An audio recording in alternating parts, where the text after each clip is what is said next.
So before y'all see this video, as of right now, my Saint John video is like still not to the public yet. It's like it's locked, it's private. Y'all should see that before this video.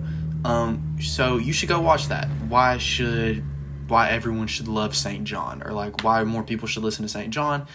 And I explained a lot of the reasons why I love him personally in that video. I love his singing. I love his aesthetic. I love the vibe to his music. I love how his music makes me feel.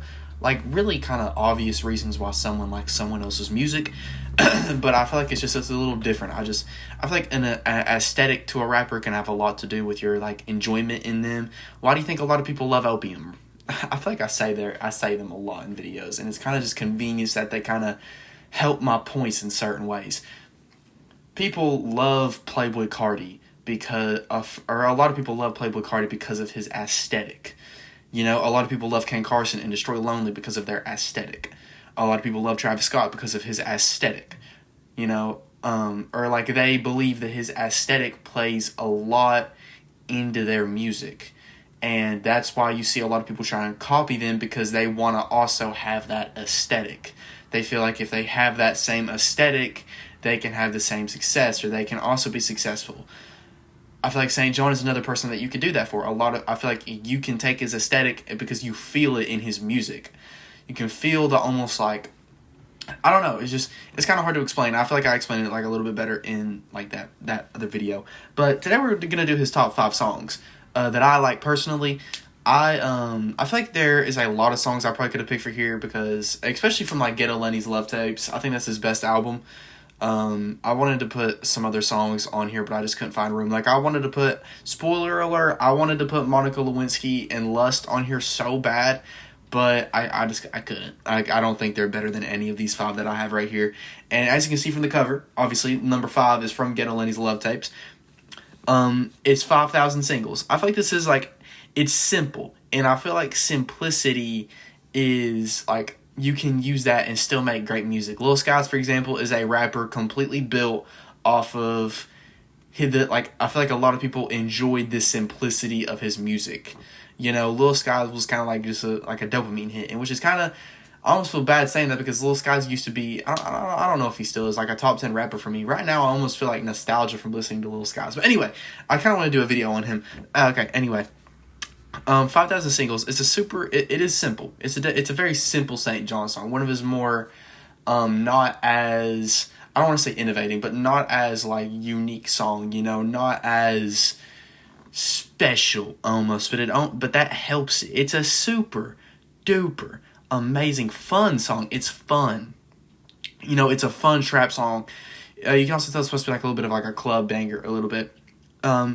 It has some nice melodies. It's nothing too much. Like it's not trying to do too much, because the song knows what it is.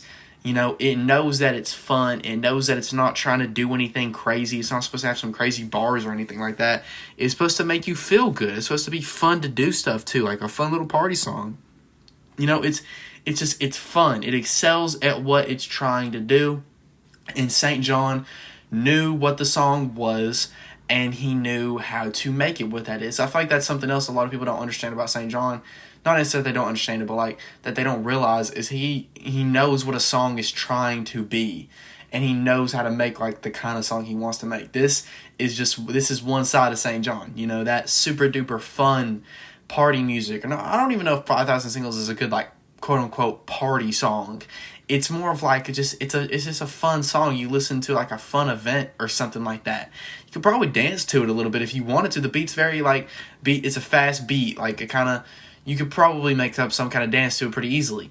But I think simplicity is what makes this song work. Let's go to the next song, which is nowhere near as simple. Okay, 94 Bentley is number 4. I love this song so much. This song, it's very strange, because I think I knew it wasn't as good as the rest of my picks, but I wanted to put it at number 1 because I don't know. I feel like overall, I feel like number 4 is perfect. But certain days and certain moods I'm in, this is the best song by far he's ever made.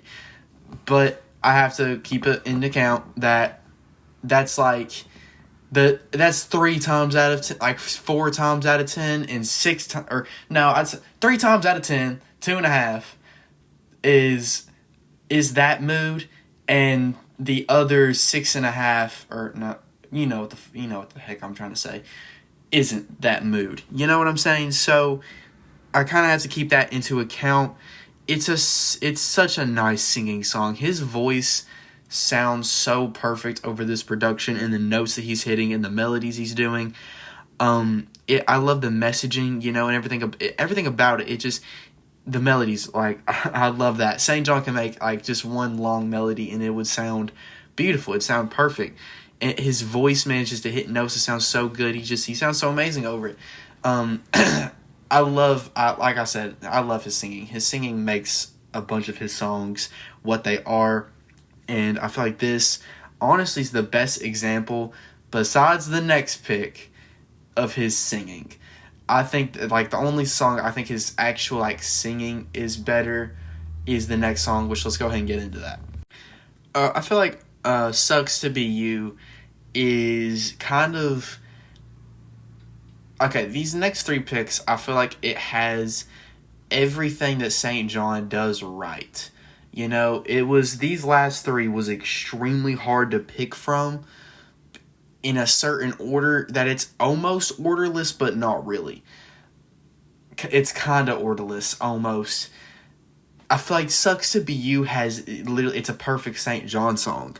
It really is. It's even better singing. It's the only song where I feel like his singing is better than 94 Bentley. Such like amazing messaging. Like, I feel like every time I'm thinking of my significant other, I play this song, and like the lyrics, they're beautiful. It was such a great feeling. It's romantic. It's almost like wedding music for your wife, and I know a lot of people don't really necessarily see that, because I kind of view it from a different angle than...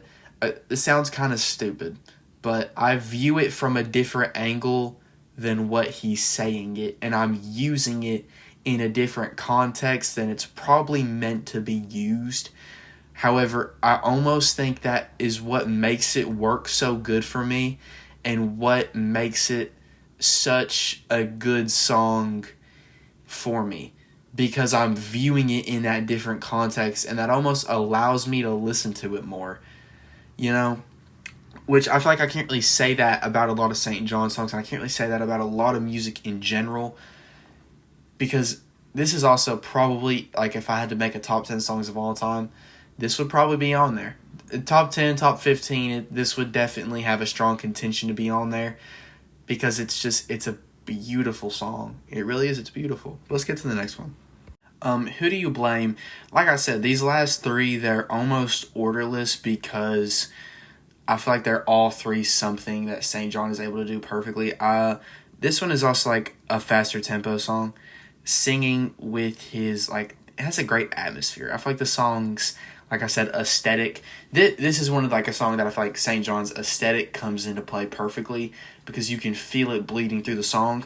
And, like, it's like you're sitting in on a little fantastic planet. Or not pocket. Like, you're in a field of blue and orange flowers, and this song is in the background playing. Like, if there's ever a scene in a movie or something like that's happening, this is the song in the background, and I like that. I like that a lot. I think it leads to a very good music. I feel like this is probably, like, the Saint John song I've replayed the most, because it has, it's almost like endless replayability. It doesn't necessarily have like a crazy messaging with the lyrics or anything like that. The lyrics are nice, but you don't need crazy messaging to have good lyrics. Trap rappers can have great, like Future might have great lyrics, but they don't mean nothing. You know what I mean? So I can't really use that as a point to deduct any points off of the song. I can't do that. It honestly makes the song better, because if I'm not, like, that's a perfect Saint John song to play. Honestly, in a normal, like, kind of just chill vibe, it's a great song to play. But let's go to my favorite Saint John song. I think The Best Part of Life is easily his best song. Like I said, Sucks to Be You, I feel like, is also another example of like everything Saint John can do right on a song, he does it. I feel like this song is also that, but done even better. It's not really like a singing kind of song, but it's a 10 out of 10 for me because I almost feel like I can relate to it in a lot of aspects. It's such a great sound. Now like this wedding music, this wedding dance music, like with like a loud sound, like he is loud about what he's saying. He really wants you to know it. He wants you to feel it. And if you actually have feelings that you can relate to what he's feeling in this song, you can also enjoy it more because you and him, it's almost like you and him are in an agreement, and that's the place I'm at. You know what I'm saying? I feel like a lot of like my moods and my vibe and like my kind of aesthetic and my like heck, I even think my love life honestly has a little bit of something to do with the music I listen to. Because music, like ever since I got in a relationship with my girlfriend, and especially after it's been on for so long and how the feelings we share for each other, I almost can't listen to breakup music the same way now because I'm not in that point in time anymore. And that's not a crazy thing to say. I know that's not a unique to me thing, but I'm using it like, honestly, maybe if I was in a breakup point, I would look at Sucks to Be You at a different angle and think that's his best song. But now that I'm at this point in my life, I relate to the best part of life so much that it makes it even better, because it's almost like me, like I've used the term feel like whenever I was talking about Bryson Tiller on Trap Soul, which by the way I love, like there's a video literally dedicated to Trap Soul, go listen to it or go watch it. It really felt like I could, like Bryson was making that music for me. It felt like I could really relate to it more than I could relate to other music at the time. This is my, like, Bryson Tiller. You know what I'm saying? This song, it's a perfect song in my opinion. It feels like it was made specifically for me, and that's why I love it so much.